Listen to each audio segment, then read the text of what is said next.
नमस्कार दोस्तों, स्वागत है आपका स्टडी आईक्यू में। आज हम लोग एक फैक्चुअल इंफॉर्मेशन पे चर्चा करने वाले हैं। थोड़ा सा फैक्ट बेस्ड डिस्कशन रहेगा, लेकिन मैं पूरी कोशिश करूंगा अपनी तरफ से कि आपको ज्यादा से ज्यादा इंफॉर्मेशन दूं फ्रॉम एग्जाम पर्सपेक्टिव। देखिए, प्रीलिम्स आने वाला है कुछ ही दिनों में, 2 हफ्तों में प्रीलिम्स होगा, तो उसके पर्सपेक्टिव से काफी इंपॉर्टेंट इन्फॉर्मेशन आपको यहाँ पे मिलेगी रिगार्डिंग 2 इंपॉर्टेंट इंस्टीट्यूशंस। आप यहाँ पे न्यूज देख सकते हो, मिनिस्ट्री ऑफ एक्सटर्नल अफेयर्स ने रिसेंटली अनाउंस किया इंडिया की जो कैग है, कंट्रोलर एंड ऑडिटर जनरल, जो प्रीमियर ऑडिटिंग बॉडी है इंडिया में, it has become external auditor of IAEA। तो हम लोग इस पर्टिकुलर वीडियो में बात करेंगे कैग के बारे में, कैग की कुछ पावर्स, कुछ फंक्शंस, कुछ इंपॉर्टेंट फैक्टॉइड्स के बारे में देखेंगे अबाउट कैग। उसके बाद हम लोग बात करेंगे IAEA के बारे में, और अंत में इस न्यूज के बारे में बात करेंगे और इसकी थोड़ी सी जानकारी लेंगे।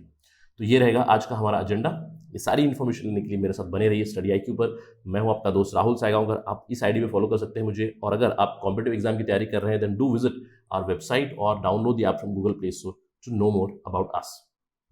जैसे कि मैंने आपको खबर बता दी, इंडिया की जो कैग है, controller and auditor general GC Murmu, Girish Chandra Murmu, he has become the external auditor of IAEA। IAEA क्या है? इंटरनेशनल एटॉमिक एनर्जी एजेंसी, यानी कि इनकी खुद की जो एजेंसी है उसकी इंटरनल ऑडिट होती है, वो उनके खुद के ऑडिटर्स वगैरह होते हैं, लेकिन एक्सटर्नल ऑडिटर करके अभी सिलेक्शन हुआ है कैग, इंडियन कैग का। थोड़ी देर बाद मैं आपको बताऊंगा कि ये IAEA एग्जैक्टली करता क्या है, लेकिन उन सबसे पहले हम लोग बात करते हैं इंडियन कैग के बारे में, कंट्रोलर एंड ऑडिटर जनरल। अगर आप कैग की बातें करोगे, कैग आपको मिलेंगे articles 148 in the Indian constitution, article 149, article 150 and 151 तक आपको कैग का डेटा जरूर मिलता रहेगा। लेकिन यहाँ पे मैंने आपको केवल कैग की कॉन्स्टिट्यूशन के बारे में बताया है, यानी कि कैग एक बॉडी है, उसको कैसे अपॉइंट किया जाता है, कितना उनका टर्म है, बेसिक फैक्ट्स अबाउट कैग, ताकि प्रीलिम्स पर्सपेक्टिव से ये डिस्कशन होगा। जैसे कि आप देख सकते हो आर्टिकल 148 में, there shall be a controller and auditor general of India who shall be appointed by the president of India by warrant under hand and seal, and they can only be removed in a manner very similar to the judge of Supreme Court। ठीक है, याद रखना है आपको, यानी कि उनकी appointment president करेंगे और उनको निकालना है तो सुप्रीम कोर्ट जज की तरह ही निकाल सकते हैं। इसके अलावा उनकी जो पावर्स है वो आपको अगले आर्टिकल से मिलेंगे 49-50 में, जहां पे powers have been defined through parliament's act, और इसके तहत आया है controller and auditor general duties, powers and conditions of service act 1971।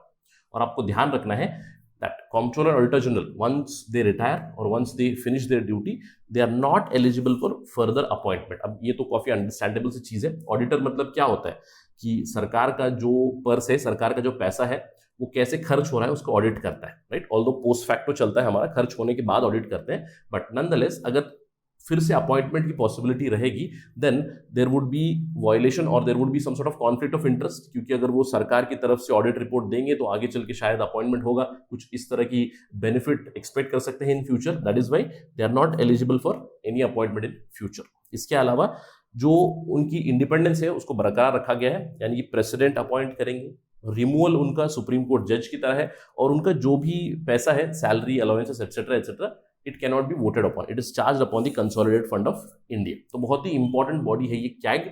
In fact अगर आपने पिछले कुछ सालों में कैग की रिपोर्ट्स पढ़ी है, तो कैग ने 2G टेलीकॉम जो एक स्कैम हुआ था उसके ऊपर उन्होंने बहुत सारी रिपोर्ट्स दी हुई है। कोलगेट स्कैम पे रिपोर्ट दी हुई है। Recently with respect to under utilisation of funds, बहुत सी मिनिस्ट्री में उन्होंने चर्चा की हुई है।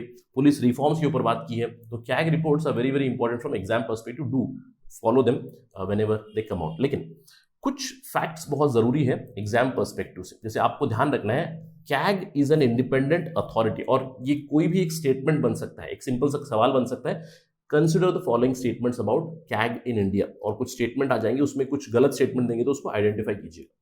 CAG is an independent authority, याद रखना है आपको, and it is a chief guardian of public purse. और दूसरी चीज मैंने आपको बताई थी, CAG is appointed by warrant under hand and seal. तो मैं चाहता हूं कि एस्पिरेंट्स एक लिस्ट बनाए जिसमें वो उस लिस्ट में ये रखे कि प्रेसिडेंट किन किन अथॉरिटीज को, किन ऑफिसर्स को, किन गवर्नमेंट ऑफिशियल्स को ही appoints by warrant under his hand and seal. इसका मतलब क्या होता है आपको ध्यान रखना है।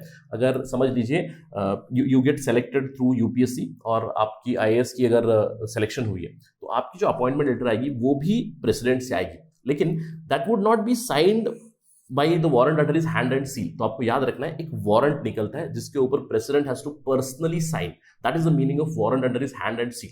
अब बहुत सी अपॉइंटमेंट्स होती है जहां पे प्रेसिडेंट की जो नॉर्मल सिग्नेचर होती है, जो स्टैम्प सिग्नेचर होती है, वो चली जाती है, और जो भी सिविल सर्वेंट्स होते हैं मेजॉरिटी ऑफ देम, उनकी appointment not under his hand and seal, not by the warrant under his hand and seal, but through a normal stamp होती है। बट कुछ ऑफिसर्स होते हैं, कुछ अथॉरिटीज हैं जिनको specifically president has to sign that warrant, sign that order, right, like the supreme court जजेस also. Please make a list कि कौन कौन है इसमें। इसके अलावा कैग जब भी अपॉइंट होंगे तो उनका जो टर्म होगा वो 6 साल के लिए होगा, यानी कि एक गवर्नमेंट से ज्यादा वो रहेगा क्योंकि इन्फ्लुएंस ना हो। इसके अलावा वो रिटायर होंगे 65 ईयर्स एज पे, which ever is earlier. And आपको ध्यान रखना है कि इंडिया में जो कैग है, it performs the duty of auditor general rather than comptroller. Comptroller क्या होता है? देखिए ब्रिटेन में कैसा है, अगर सरकार कुछ पैसा खर्च करना चाहती है किसी स्कीम के लिए, किसी मिनिस्ट्री को देना चाहती है, तो वहां पे भी खर्च होने से पहले वहां पे जो उनका कॉम्प्ट्रोलर है वो सर्टिफाई करके देते हैं कि ये आप रिलीज करा सकते हो। लेकिन इंडिया में ऐसा नहीं है। इंडिया में जैसे आप बजट पास कर लोगे, अप्रोप्रिएशन बिल पास हो जाएगा, तो पैसा मिनिस्ट्री के पास चला जाएगा।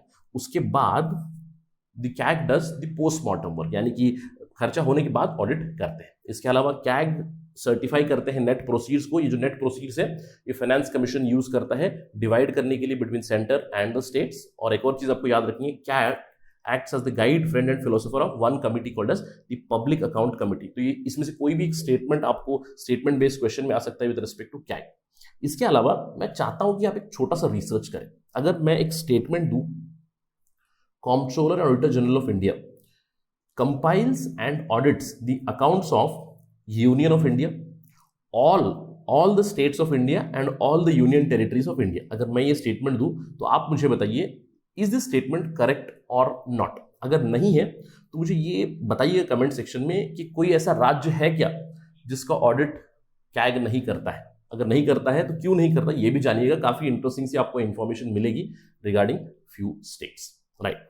ये थी कैग के बारे में इंफॉर्मेशन। इसके बाद हम लोग बात करते हैं करंट कैग के बारे में। करंट कैग है गिरीश चंद्र मुर्मू।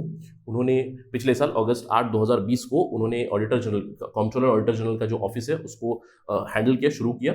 इससे पहले he was the lieutenant governor of Jammu Kashmir. Remember who was the first lieutenant governor of union territory of Jammu and Kashmir. हम जानते हैं कि 2019 में जम्मू कश्मीर को एक यूनियन टेरिटरी बनाया गया था, उसका लेफ्टिनेंट गवर्नर पहला कौन था? It was Girish Chandra Murmu. इसके अलावा GC Murmu has been very instrumental in the ministry of finance. वहां पे उन्होंने बहुत सारे डिपार्टमेंट्स में सेक्रेटरी का पद संभाला हुआ है। He has lot of experience, so he has been made the CAG and he will be the external auditor to IAEA, correct.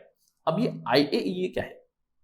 देखिए IAEA एक इंटरनेशनल ऑर्गेनाइजेशन है और आपको याद रखना है it is autonomous international organisation, although it is within United States but it is independent और autonomous. इसको क्रिएट क्यों किया गया था? आप यहाँ पे नाम देख ही सकते हो, एटॉमिक एनर्जी। और वर्ल्ड में जब न्यूक्लियर वेपन्स बन रहे थे, न्यूक्लियर टेक्नोलॉजी डेवलप हो रही थी 1950s में, जब कोल्ड वॉर चल रहा था बिटवीन USA एंड USSR, तो उस समय पे एक बॉडी की जरूरत थी जो न्यूक्लियर नॉन प्रोलिफरेशन की तरफ स्टेप ले, या फिर मैं कहूंगा कि न्यूक्लियर एनर्जी इज इंपॉर्टेंट, उसको वेपन्स में नहीं इस्तेमाल करना है लेकिन आप उसको सिविल पर्पज में यूज कर सकते हो, जैसे कि आपके न्यूक्लियर रिएक्टर्स या न्यूक्लियर एनर्जी आप प्रोड्यूस कर रहे हो। तो इन सारी चीजों की देखभाल करने के लिए IAEA बनाया गया था 1957 में, again in response to the deep resentment और द डीप थ्रेट, जिसको हम लोग मैड कहते थे। MAD means mutually assured destruction. USA के पास भी वेपन्स है, USSR के पास भी वेपन्स है, तो पूरा विश्व बर्बाद हो सकता है। इसी के चलते ये बॉडी बनी थी। इनफैक्ट इसके जो रूट्स थे, it was way back in 1953 in US president Eisenhower's speech, जहां पे उन्होंने बताया था we need atoms for peace, and IAEA is also called as atoms of peace organisation. आपको ध्यान रखना है इसका हेडक्वार्टर आता है वियना आता है ऑस्ट्रिया में। और आपको ये ध्यान रखना है कि IAEA के 2 रीजनल ऑफिसेस भी है, एक है टोरंटो में और एक है टोक्यो में। Please remember this.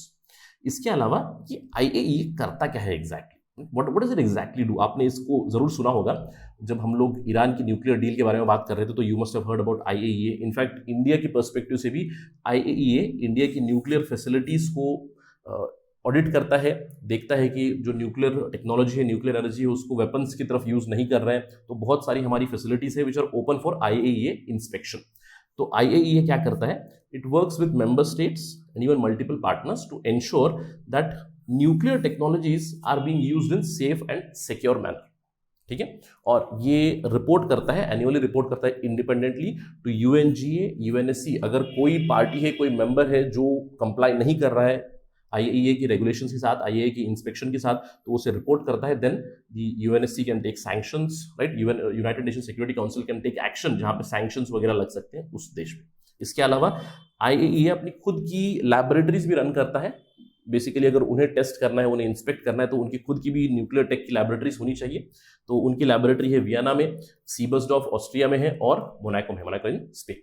इसके अलावा आपको एक चीज ध्यान रखनी है, 2005 में नोबेल पीस प्राइज अवार्ड किया गया था टू द आईएईए। तो this is a very important pointer for you. अगर मैं एक स्टेटमेंट दूं, Nobel peace prize can be awarded for an individual as well as for an institution, the statement is absolutely correct. किसी institution को भी मिल सकता है। तो आप एक और रिसर्च करके मुझे बताइएगा, काफी ज्यादा होमवर्क दे रहा हूं मैं आपको एक और रिसर्च करके बताइएगा कि आईएईए के अलावा कौन सी ऐसी दूसरी इंस्टीट्यूशंस है, I am not talking about individuals, कौन सी ऐसी इंस्टीट्यूशंस है जिन्हें नोबेल पीस प्राइज मिल चुका है। It is very useful for you अगर आप एक लिस्ट बनाए एग्जाम पर्सपेक्टिव से, राइट। चलिए अब खबर पे चलते हैं। जैसे कि मैंने आपको बताया, मिनिस्ट्री ऑफ एक्सटर्नल अफेयर्स ने अनाउंस किया है कि इंडिया के जो कैग है, controller auditor general GC Murmu, he received overwhelming majority. हाल ही में आईएईए की जनरल कॉन्फ्रेंस हो रही थी वियना में, वहां पे the CAG has been selected as external auditor of the IAEA at the conference with overwhelming majority. Now, our CAG, GC Murmu, is going to have a tenure there also of 6 years. आपको ध्यान रखना है, from 2022 शुरू होगा till 2027, यानी कि अभी यहाँ से रिटायर होने के बाद भी he'll be external auditor there. Very very interesting thing. अब जब ये अनाउंसमेंट हुई, इसका मतलब क्या बनता है इंडिया के लिए? What does it mean for India? It is a very very prestigious thing for India.